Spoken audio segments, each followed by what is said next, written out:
पाठशाला के प्रोग्राम में हम आपको बताने जा रहे हैं आत्मा क्या वस्तु होती है, आत्मा कितने प्रकार की होती है, उसका लक्षण क्या है, हम कौन सी आत्मा हैं, हम इस बात को आज देखेंगे। यह विषय बहुत जानने योग्य है, बहुत उपयोगी है।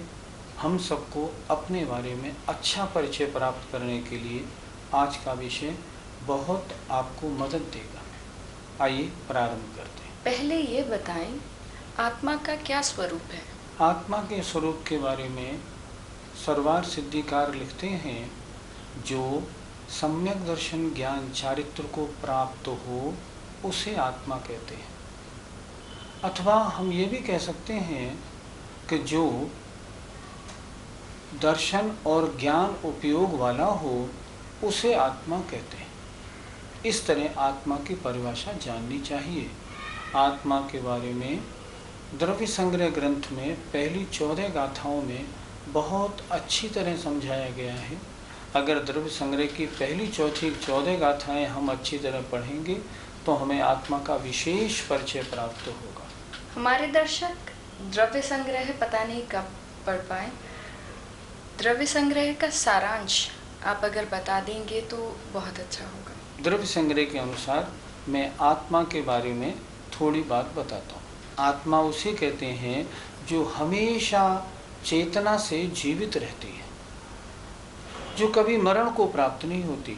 मरण के समय ये जो पर्याय चोला है ये बदलता है, लेकिन ज्ञान दर्शन चेतना वाली आत्मा हमेशा जीती है।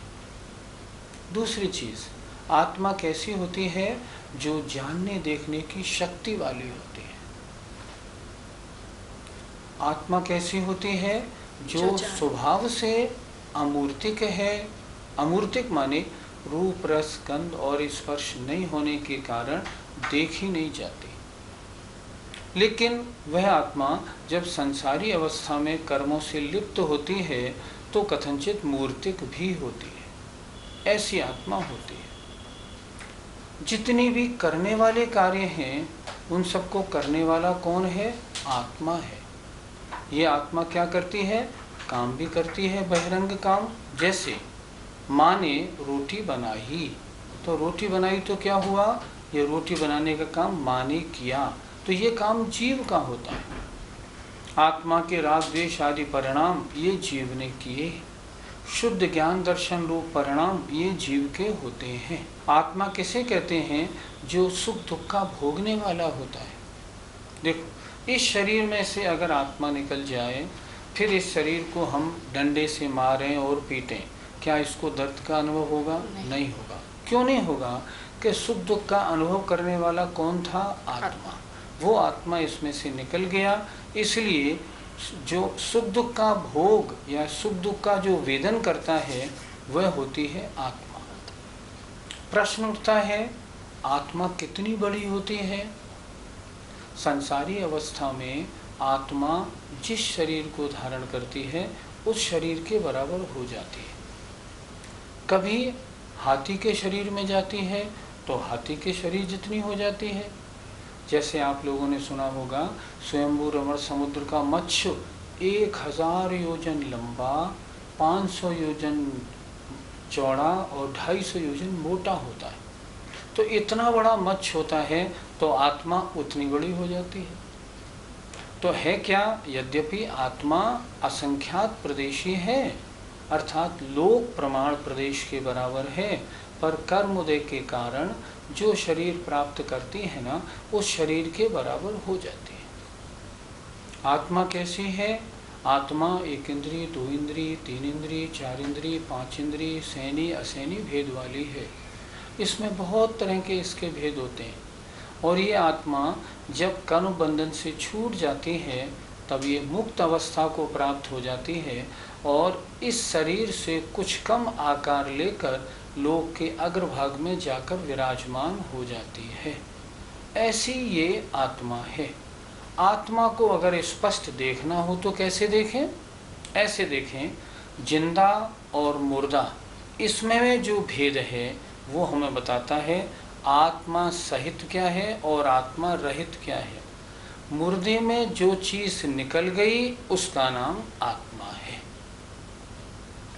एक बात विशेष, आंख देखती है या मैं देखता हूं। लोग कहते हैं आंख देखती है, पर नहीं, उनका कहना गलत है। अच्छा, अगर आंख देखती है तो जो मुर्दे की आंख है कि नहीं, मुर्दे की आंख है, तो क्या मुर्दा देखता है क्या? नहीं देखता। नहीं। तो कौन था देखने वाला? आत्मा। इंद्रियों के द्वारा ज्ञान या अनुभव को प्राप्त होता है, वह है आत्मा। इसलिए देखने वाली आत्मा है, आंख नहीं। लेकिन आत्मा आंख के माध्यम से देखता है। इस तरह हमें आत्मा को अच्छी तरह से समझना चाहिए। दर्शक ये भी जानना चाहते हैं कि आत्मा कितने प्रकार की होती है। जब आत्मा को जानना है तो आत्मा का स्वरूप भी जानेंगे और आत्मा के प्रकार भी जानेंगे। आचार्यों ने आत्मा के 3 भेद कहे हैं, बहिरात्मा, अंतरात्मा और परमात्मा। फिर दोबारा ध्यान दें, बहिरात्मा, अंतरात्मा और परमात्मा। आप में से जिन दर्शकों ने पहले छेड़ाला पढ़ा होगा, उनको छेड़ाले की तीसरे ढल की ये पंक्ति याद कर लेनी चाहिए, बहिरातम, अंतरात्म, परमात्म, जीव त्रिधा है। अर्थात आत्मा 3 भेद वाली होती है, बहिरात्मा, अंतरात्मा और परमात्मा। तो बहिरात्मा किसे कहते हैं? बहिरात्मा अर्थात उन्होंने भी स्पष्ट लिखा है छेड़ाला में, देह जीव को एक गिने, बहिरातम तत्व मुधा है। अर्थात जो आत्मा और शरीर को एक मानता है। ये जो आपके सामने शरीर दिख रहा है, ये 2 चीज़ें हैं, एक शरीर और एक आत्मा। जो शरीर और आत्मा के भेद को नहीं जानता, जो शरीर को ही अपना स्वरूप मानता है, उसे कहते हैं बहिरात्मा। क्या लिखा उन्होंने? तत्व मुधा है। वो तत्वों को नहीं जानता, अज्ञानी है। अर्थात जीव क्या है, अजीव क्या है, इसको नहीं पहचानने वालों को हम बहिरात्मा कहते हैं। या हम ये भी कह सकते हैं, ये मिथ्या दृष्टि होते हैं। बहिरात्मा कब तक बहिरात्मा रहता है? पहले, दूसरे और तीसरे गुणस्थान तक के जीवों को हम कहते हैं बहिरात्मा। हाँ, इतनी बात ज़रूर है, पहले गुणस्थान वाले उत्कृष्ट बहिरात्मा, दूसरे गुणस्थान वाले मध्यम बहिरात्मा, तीसरे गुणस्थान वाले जघन्य बहिरात्मा कहे जाते हैं। अंतरात्मा किसे कहते हैं और ये कितने प्रकार के होते हैं? अंतरात्मा वो जीव हैं जिनका मिथ्यात्व नष्ट हो गया है और जिनको सम्यक दर्शन हो गया है, वे अंतरात्मा है। सम्यक दर्शन, ज्ञान और चारित्र को धारण करने वाले जीव जब तक संसार में हैं, केवली होने से पूर्व, तब तक अंतरात्मा कहलाते हैं। ये अंतरात्मा 3 प्रकार के होते हैं, उत्तम अंतरात्मा, मध्यम अंतरात्मा और जघन्य अंतरात्मा। ध्यान से इनका लक्षण आप सुनेंगे, आप देखते जाना, बहिरात्मा का लक्षण क्या हुआ और अंतरात्मा का लक्षण क्या हुआ। आप ये भी सोचना कि आप बहिरात्मा है या अंतरात्मा, हमसे नहीं पूछना, आप स्वयं अपने में निर्णय निकालें। तो अंतरात्मा 3 प्रकार के हुए, उत्तम, मध्यम और जघन्य। तो जघन्य अंतरात्मा किसे कहते हैं? जघन्य अंतरात्मा माने जिन जीवों का मिथ्यात्व तो नष्ट हो गया, अर्थात जिन्होंने आत्मा और शरीर का भेद जान लिया। मैं शरीर नहीं हूँ, शरीर तो मुझे कर्म के उदय से मिलने वाली पर्याय है, मैं तो आत्मा ही हूँ। ऐसा सम्यक दर्शन जिनको हो गया, पर जिन्होंने अभी तक व्रतों को धारण नहीं किया, उन्हें हम कहते हैं जघन्य अंतरात्मा। जैसे हम आप में से वो जीव, जिन जीवों को 7 तत्व सच्चे देव शास्त्र गुरु पर श्रद्धान है, वो हैं जघन्य अंतरात्मा। मध्यम अंतरात्मा किसे कहते हैं? जघन्य अंतरात्मा सम्यक दृष्टि को कहते थे, जिसने व्रत नहीं लिए थे। अब जिसने व्रतों को धारण कर लिया, मान लो पहली प्रतिमा, दूसरी प्रतिमा ले ली, क्षुल्लक एलक बन गए, या मुनि भी बन गए, उन सबको हम कहते हैं मध्यम अंतरात्मा। लिखा है दौलत राम जी ने, मध्यम अंतरात्म है जे देश व्रति अनगारी। अर्थात व्रति, गृहस्थ और मुनि महाराज, ये सब जब तक मुनि महाराज का मोहनी कर्म नष्ट ना हो गया हो तब तक वो मध्यम अंतरात्मा कहलाते हैं। उत्तम अंतरात्मा किसे कहते हैं? जघन्य अंतरात्मा, सम्यक दृष्टि, अवृत्ति। मध्यम अंतरात्मा, सम्यक दृष्टि, वृत्ति पर जिनके अभी मोहनी कर्म नष्ट नहीं हुआ, और जिन जीवों ने शुद्धोपयोग के द्वारा मोहनी कर्म नष्ट कर दिया है, जो 12वें गुणस्थान में आ गए हैं, ऐसे महामुनि महाराज वो कहलाते हैं उत्तम अंतरात्मा। अंतरात्माओं में ये सबसे श्रेष्ठ होते हैं और कुछ ही समय के बाद ये केवली भगवान बनने वाले होते हैं। आपने अंतरात्मा और बहिरात्मा के बारे में बताया, तो इनमें से वर्तमान में कौन कौन से हो सकते हैं? जितने जीवों ने अभी जैन धर्म के बारे में जानकारी ली नहीं, वे सारे के सारे तो बहिरात्मा में आते ही हैं। जो जानते ही नहीं आत्मा क्या है, शरीर क्या है, इनका भेद क्या है, वे सब बहिरात्मा। अब आई अंतरात्मा की बात। हम में से कुछ बिरले जीव ऐसे हो सकते हैं जो सच्चे देव शास्त्र गुरु का श्रद्धान रखते हों, 7 तत्व का श्रद्धान रखते हों, आत्मा और शरीर का जिन्हें भेद विज्ञान हो, उन्हें हम कह सकते हैं जघन्य अंतरात्मा। वे वर्तमान में हो सकते हैं। अच्छा, कुछ सम्यक दृष्टि जीव वर्तमान में ऐसे भी हैं जिन्होंने प्रतिमाओं को धारण कर लिया, जो क्षुल्लक, क्षुल्लिका, आरिका या मुनि महाराज बन गए हों, और मुनि महाराज बनने के बाद मुनि के जो मूल गुण हैं उनका पालन विधिवत करते हों। अगर मुनियों के मूल गुणों का पालन विधिवत नहीं करेंगे तो अंतरात्मा में नहीं आएंगे, बहिरात्मा में आएंगे। मात्र पीछे कमंडलू लेने से अंतरात्मा नहीं होते। जो सम्यक दृष्टि होने के बाद जिन्होंने प्रतिमाएं धारण कर ली हैं, क्षुल्लक, क्षुल्लिका, एलक, आरिका या मुनि महाराज बन गए हैं और अपने योग्य शास्त्र के अनुसार आचरण का पालन करते हैं, जिनके परिणामों में तद योग्य विशुद्धि है, वो हो सकते हैं अंतरात्मा। लेकिन वर्तमान में इनका अभाव नहीं मानना। कुछ लोग ये कहते हैं कि वर्तमान में सम्यक दृष्टि मुनि महाराज होते ही नहीं, होते हैं, विरले होते हैं, बहुत कम, रेयर। तो वर्तमान में जघन्य अंतरात्मा हैं, मध्यम अंतरात्मा भी हैं, पर उत्कृष्ट अंतरात्मा हो ही नहीं सकते। उत्कृष्ट अंतरात्मा वो हैं जिन्होंने मोहनी कर्म नष्ट कर दिया। इस पंचम काल में मोहनी कर्म नष्ट नहीं किया जा सकता, इसलिए उत्तम अंतरात्मा नहीं होते। अर्थात वर्तमान में बहिरात्मा संभव है, जघन्य और मध्यम अंतरात्मा संभव है, उत्तम अंतरात्मा नहीं।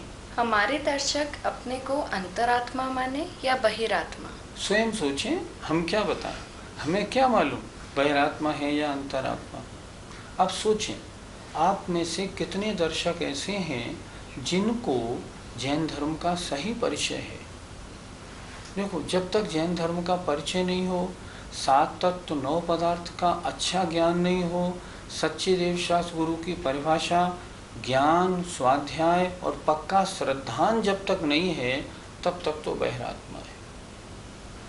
हकीकत, वास्तवता तो ऐसी है कि श्रोताओं का एक बहुत बड़ा वर्ग अभी तक मिथ्या दृष्टि है, लेकिन इस तरह धर्म की बातें सुन सुन के वे बहिरात्मा से अब अंतरात्मा बन सकते हैं। उसके लिए उन्हें क्या करना पड़ेगा? जो सुने पाठशाला में उस पर चिंतन करें, उसको बार बार विचारें, उसे याद करें और उसे अपने में उतारें। मैं ऐसा हूँ या नहीं, मुझे अपने जीवन का उत्थान कैसे करना चाहिए, ऐसे हम जो बताते हैं पाठशाला में, आप ऐसे ऐसे अध्ययन करें। जो इस प्रकार अध्ययन करने में लग जाएंगे ना, वे पहले बहिरात्मा हों पर आगे अंतरात्मा बनने में आपत्ति नहीं होगी। इसलिए जिन जीवों ने अभी अभी धर्म में रुचि लेना प्रकट किया है, हो सकता है वे अभी बहिरात्मा हों, लेकिन और रुचि लेंगे आगे अंतरात्मा बनेंगे। लेकिन आप में से बहुत से ऐसे भी होंगे जिनकी धर्म में रुचि होगी, सच्चे देव शास्त्र गुरु का पक्का श्रद्धान, अन्य किसी भी देवी देवताओं के पास जाना नहीं, अन्य किसी भी देवी देवता की आरती उतारना नहीं, पूजा करना नहीं, किसी में कोई स्नेह भाव नहीं रखना। सच्चे देव शास्त्र गुरु के प्रति ही अगर भक्ति है, सात तत्व नौ पदार्थ का ज्ञान है और निज और पर का भेद विज्ञान है, ऐसे जीव चतुर्थ गुण स्थानवर्ती जगन अंतरात्मा भी हो सकते हैं।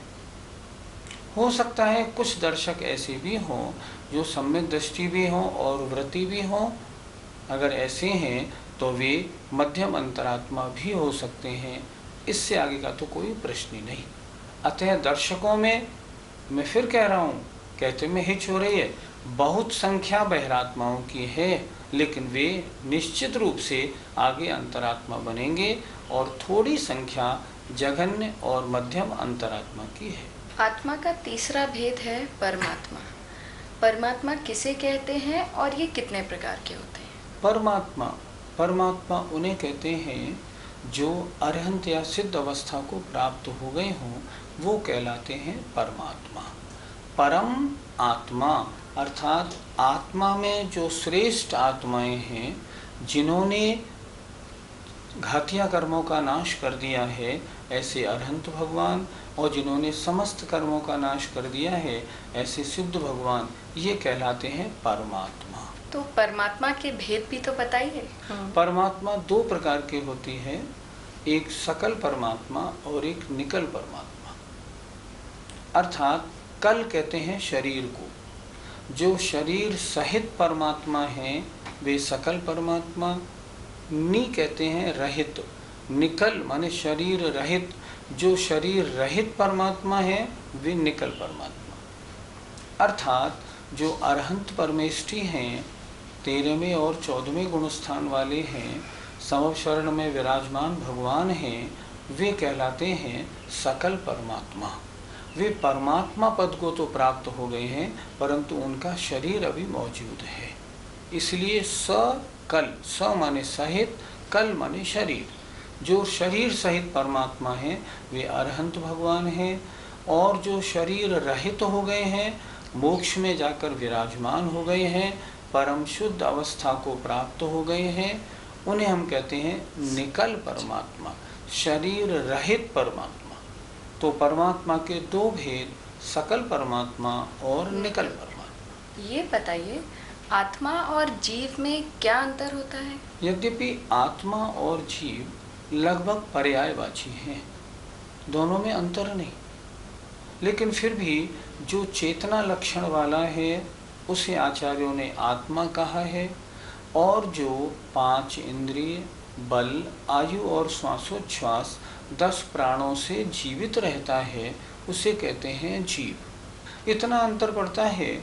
धवलाकार आचार्य वीरसेन महाराज ने एक जगह लिखा है, सिद्ध भगवान जीव नहीं है, सिद्धा न जीवा।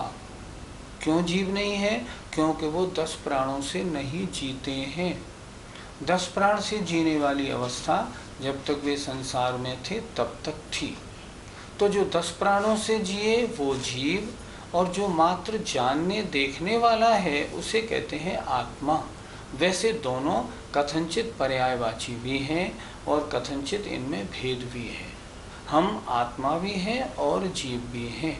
सिद्ध भगवान शुद्ध परमात्मा तो हैं, निकल परमात्मा तो हैं, पर जीव की अपेक्षा जीव नहीं। क्यों?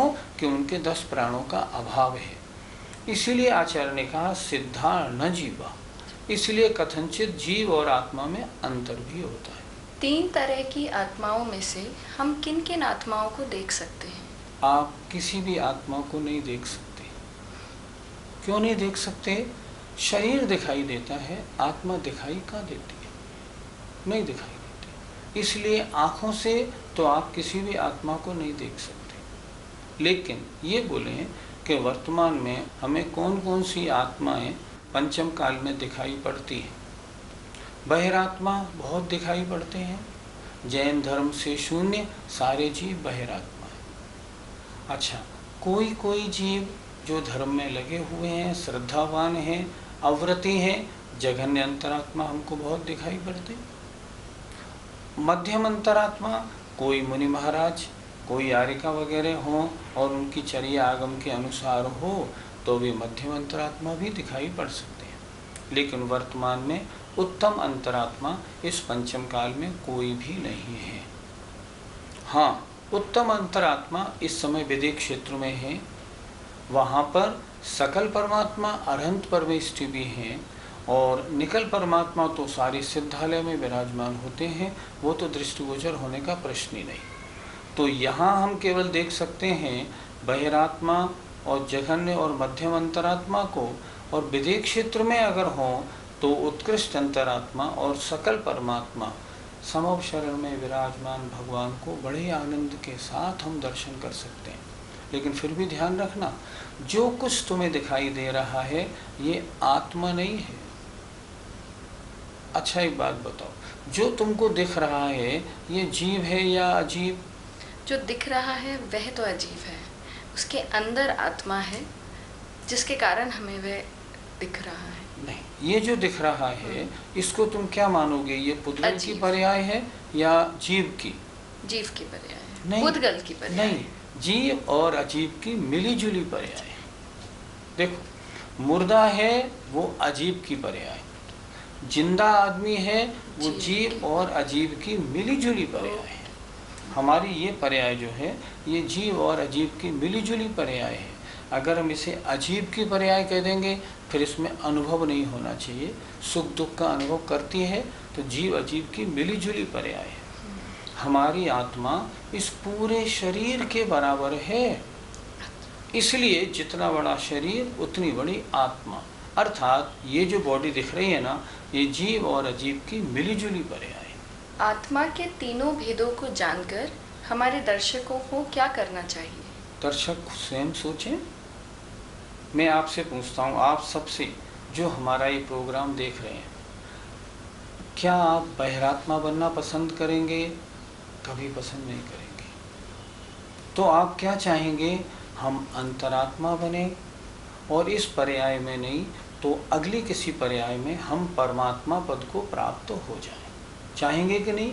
बिल्कुल चाहेंगे, क्यों नहीं चाहेंगे? सिर तो हिला दीजिए कि हाँ, हमें अंतरात्मा बनना है और परमात्मा बनना हमारा लक्ष्य है। बिल्कुल ठीक। तो हमें क्या करना चाहिए? हमें अपने अंदर अंतरात्मा बनने में जो कमी है ना, उसको निकालना चाहिए। आइए इसी भावना के साथ आज हम आत्मा के इस कार्यक्रम को संक्षेप करते हैं। जय जय।